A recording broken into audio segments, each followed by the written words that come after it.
I still remember the sound of her voice that night. Cold, final. Find somewhere else to live. Or die, I don't care. You're useless now. She said it standing in the doorway of her father's study, wearing the silk robe I'd bought her for our anniversary. My bags were already on the porch. She didn't even bother looking at me as she pushed the door shut. That's how my marriage ended. Not with tears, not with an argument, but with dismissal. And yet, I didn't argue. I didn't plead. I carried my suitcase down those marble steps, out of the mansion I had maintained, the accounts I had balanced, the life I had quietly built around her.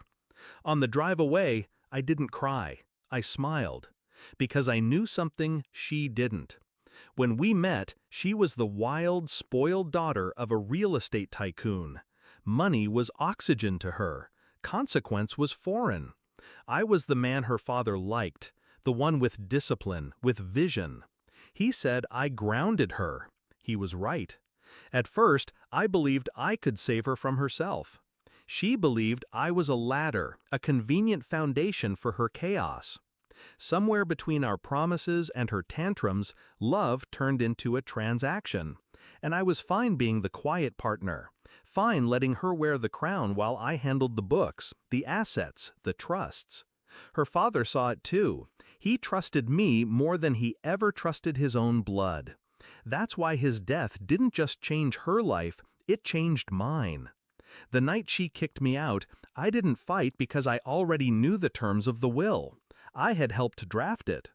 Her father left her the house, yes. Left her the $33 million in cash, yes. But he wasn't a fool. He tied it all with conditions. And he left the execution of those conditions to me, his son-in-law, the man he trusted, the executor of his estate. Which meant nothing she inherited was truly hers without my signature. The next morning, while she drank champagne with her friends and toasted her freedom, I was in the lawyer's office. The old man chuckled when I slid the documents across the desk. "She hasn't read a word of this, has she?" "No," I said. "She never reads anything unless it comes with compliments." The lawyer smirked. "Then this is gonna be fun." Days later, she called me. Her voice was less sharp this time.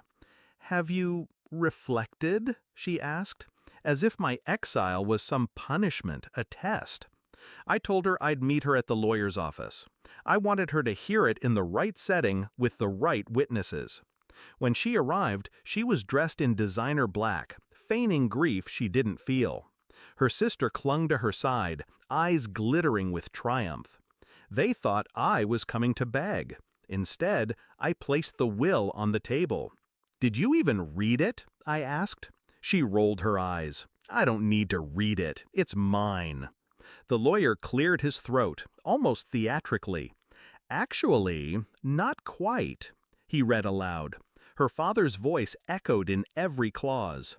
"The inheritance is contingent upon the continuation of the marriage between my daughter and her husband. Should she end that marriage, or should she drive him away, the estate in its entirety transfers to him." Her face drained of color. Her sister's jaw fell open. I didn't gloat. I just watched. For years, she had dismissed me as background noise, a placeholder in her empire.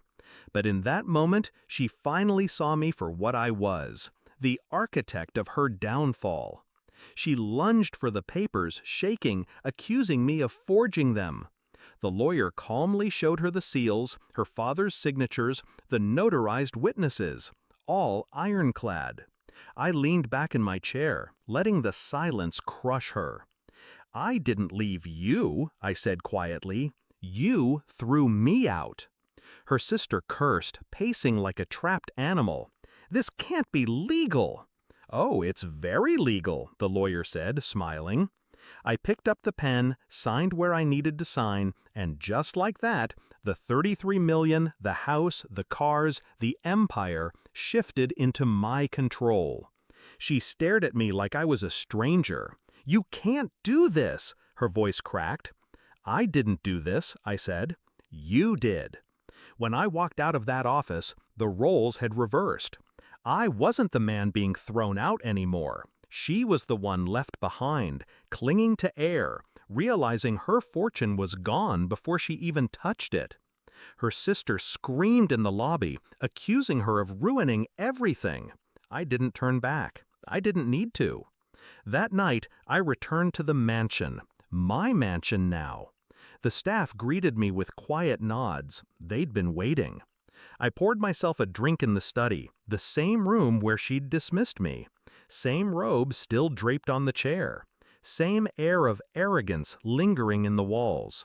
Only this time, I was alone, at peace. Betrayal has a way of burning everything down. But sometimes, if you're patient, you don't need to light the match. You just step back and let them burn themselves.